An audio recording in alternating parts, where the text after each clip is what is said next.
You ready now? Please go All right. ahead. All right. Good morning, everyone. My name is Edward Jenkins. I'm the TAA Regional Coordinator, and that's TAA stands for Trade Adjustment Assistance. So you're going to hear a lot of A's and TAAs. I hope that won't blow all your minds with all of it. I'm going to try to give you a brief overview, and if you have any questions, please let me know, and I'll go ahead and answer them the best I can. Okay, first off, let's start off. TAA stands for Trade Adjustment Assistance. And the Trade Adjustment Assistance is a federal program. It's mainly it's for workers who have lost their jobs due to foreign trade or things like that. Let's say they make refrigerators here in America, but the factory closed down due to foreign competition, or they make parts for things and for those refrigerators, but they can't keep up because of foreign competition. The factory has closed down. The trade program would be beneficial to those workers. It is a federally funded program. It's administered by the USDOL, but I mean, it's administered by the state of Tennessee. It's just federal dollars, and we just operate it for them. Here's about the Trade Act. It's been around since about 1975. Uh, it's it's changed over various years. It's been modified a couple times in the program. Currently, right now, we're running on the version rule. We're waiting for the federal government to enact a budget. But most of the petitions that are happening right now in Memphis will be under the Authorization Act that was passed in June 2015. How a person get these trade benefits? A petition must be filed with USDOL. How that works is they have to do it within 1 year of the factory closing. Let's say the factory closed in let's say January this year. They have until January next year to file for trade benefits. Or if the factory is going to close, for example, we have Electrolux in Memphis. We can't do it too early, but it has to be within 1 year of them closing. We can't, we'll close 2 years from now. Can you file for trade? We have to wait till it's within 1 year of closing. And once we file the petition, the USDOL, what they do is they go out and investigate. They call the company, ask them about what they do, how their business works, and things like that. A lot of companies think this put them on a bad negative list, like, oh, you're sending business out of the country. But the company will be fine. Benefits are for the workers, and everybody is supposed to make out good in the end. So it helps their workers. So hopefully, sometimes the companies will be willing to work with us, and sometimes they try to dodge me like I'm trying to borrow some money from them. And the website is the doleta.gov Trade Act. Who's considered a trade impacted worker? A person who's been covered by a trade petition. How that works, petition has been sent to the government and they certified. How will they know this? Usually they'll receive a letter from the company, from the state. Let's say the person could be factory could close down in Minnesota somewhere. The Minnesota Department of Labor, whatever they call up there, they will notify them, send them a letter. In Tennessee, if a company is impacted by trade, we'll send them a letter notification if we have that contact information. That's why it's always important for us, if we can, to try to reach out to the company and get a list of trade affected workers, so we know who to send notify them. Because they don't know if they don't know that these benefits are available, they'll never use them, and that's a big problem because a lot of these benefits, they don't go away. Like, I'll get into that later. The training is always there.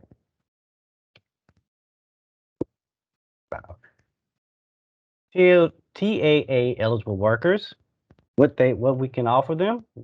We can offer them reemployment services, job search, labor market information. We work with IAPs, career guidance, help them find what they want to do, planning and referral to support a service such as Title One. Occupational training, we'll pay for them to go. If they want to go to training somewhere to TCATs, or if they want to go to a local training facility and get some new knowledge, we'll pay for that.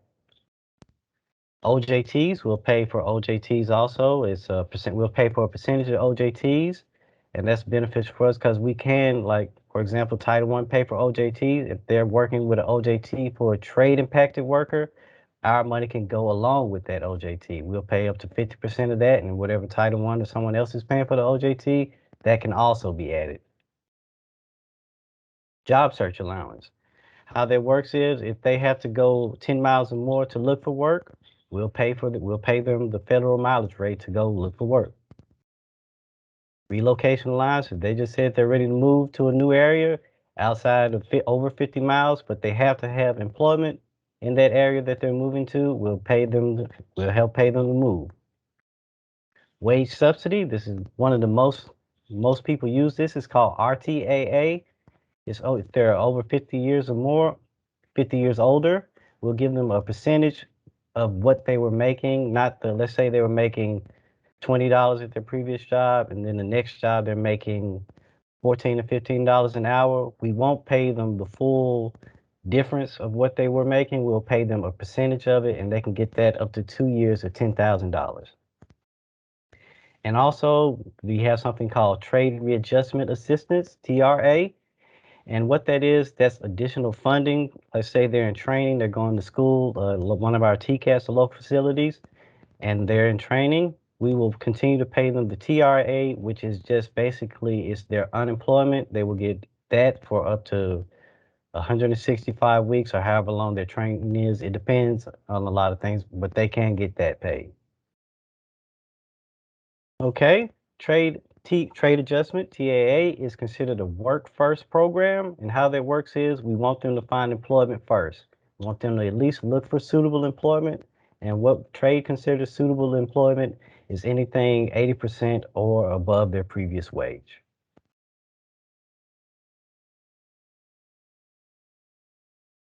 Okay, everything we do in trade, we just have a few steps they have to do. The service requirements, we intake them. If they're going to training, we partner with adult education. We send them there to take the test and make sure they pass. The minimum requirement for training is they have to have at least a seventh grade education. We have had cases if they don't have their high school diploma, we'll let them do their high set and combine it with whatever training they want to do. Let's say they don't have their high school diploma and they want to go to TCAT. We'll let them get that train. It's all bundled up into one training package. And we make a determination if they get denied for the training they requested, they do have appealing rights.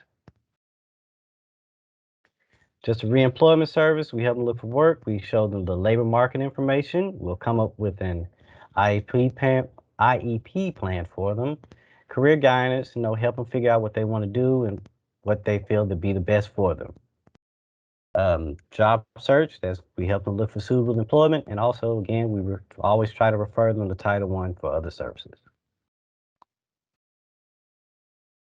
What our training is, how that works is, we have 6 criteria for training, and how that is basically no student. We have all these criteria must be met before we can approve their training. First one, number all, no suitable employment is found. They look for work. They can't find that suitable employment that they need to keep on going. Their training will benefit them. No, they got to be considered job ready. It just can't be some random training that they take and it's nothing. We just can't let you just go take fine arts and basket weaving. It has to be something that would benefit them and help them job ready upon completion. Reasonable expectation of employment, that's back there. We just want to make sure it's something that is in demand occupation. That's part of our process. We want to help them make sure that get them through training that they will be employable or have a good opportunity to get a job. The training is approved and reasonably available. It's something within commuting distance that they can drive. If it's over 10 miles, that's another thing for trade. We'll pay their mileage to go back and forth to training if they have to go drive to training and commute to training. And that's the federal rate. They have been qualified to begin and complete the training. Pardon me. Back to number 4. We're also we're more open to online courses and training like that because, during the COVID, a lot of things have changed, so we had to adjust too. Number 5, they are qualified to begin and complete the training being approved. That again is back to our assessment. We send them to adult ed to pass the TABE, and if they're not, we'll help them. We'll send them back for remedial classes and help them move on. Financial able support and how that works, and that's part of that is meaning that we have some people will be eligible for the TRA funding. That's that unemployment extension, the funds that they get while they're in training. We know that training, if they're 100% in training, they're going to have to eat and feed themselves and support themselves, rent and things like that. We just want to make sure they have other resources out there because we don't want them to get in training and make it a burden on them. And the training being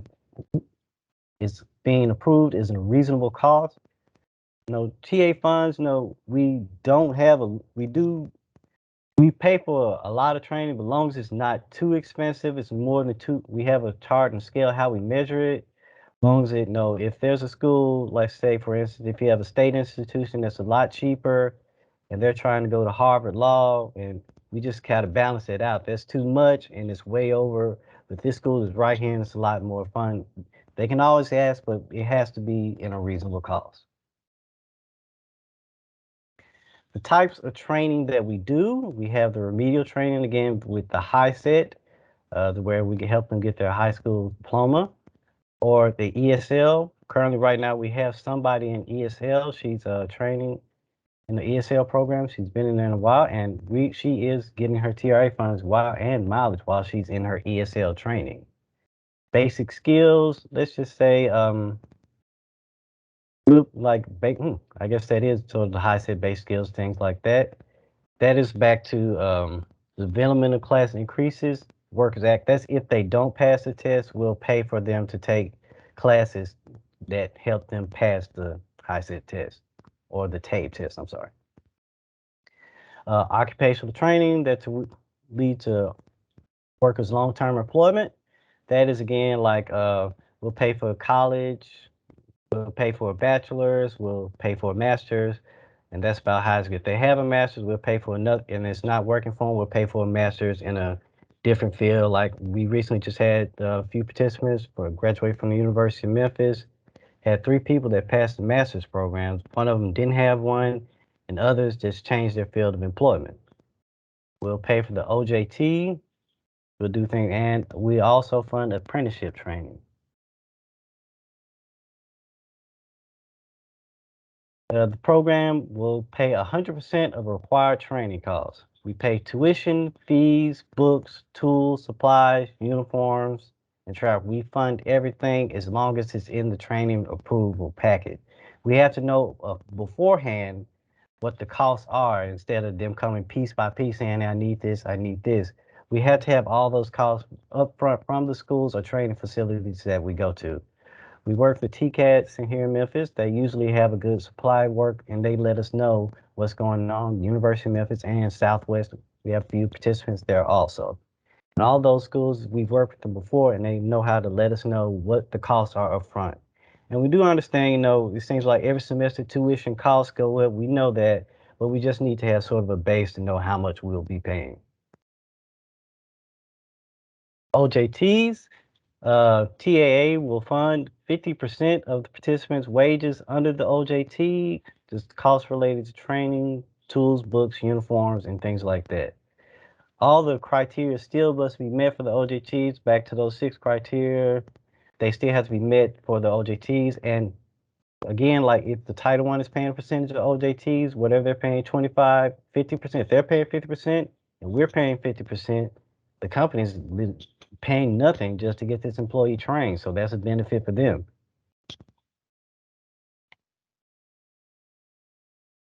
Okay, who we train with? Again, train with Tennessee Board of Regents, all the schools, the TCATs, State Community College, T&E campuses, Tennessee universities, and private training providers.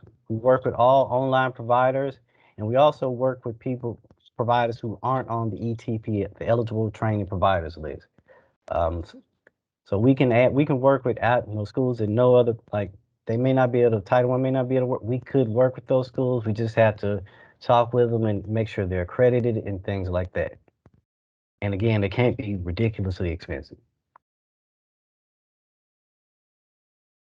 The job search allowance benefit, how that works. They have to go 10 to 50 miles seeking employment, and this is a good benefit. Let's say they like to look for work and it's outside of their commuting area. How this works, they can get we will pay them the federal mileage rate if they have to drive back and forth from their house to the AJC. If they have to go to FedEx Kinko's to make some copies, we'll pay them for that. If they have to go to a public library to use computers and things like that, we'll pay them that mileage for that. Or if they just have to go to resume classes, we'll pay them for that. Also, if they have to go over 50 miles, let's say they got an interview out of town, either in Nashville or St. Louis somewhere, we'll pay a percentage of it. We won't pay the full, if it's like 90% of the cost, we'll pay for the 90% of the cost. But we need to know beforehand. These job search lines, they have to come to us first and let us know that they need these things, and we'll review it and make sure. No, we won't pay for them to take a whole weekend job interview for 2 to 3 days. That won't happen Friday through Monday, but we'll pay for a day in the hotel, and then we'll pay for them to drive on back home. The relocation allowance benefits, let's say, hey, they found employment out of town somewhere, it's suitable wage, and they're ready to go, we'll help fund them for that.